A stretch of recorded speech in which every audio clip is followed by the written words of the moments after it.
adna hoy hororow hablabiis hilibku dhaqado haweenaad ka xustaa hoy miyaanad lahayn bal hareeraha eeg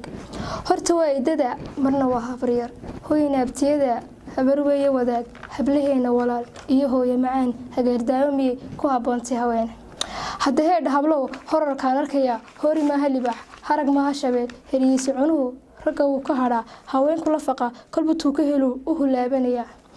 imisa inan hee hanaakeedu wacnaa hoygan ka baxayn ka habsaantay halkay horu gaadhis lahayd muxuu hablaheega hadal beena dhahaa hulna waan ku jeclo hoy baan kuu dhisay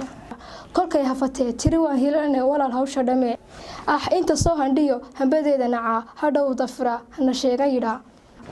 horuu lumiyo kolba haad qabsataa kol waxay hijistaa hilibaaska ilmaa hilibkaas ku qorta kol waxay sitaa ha jiro ka tahriib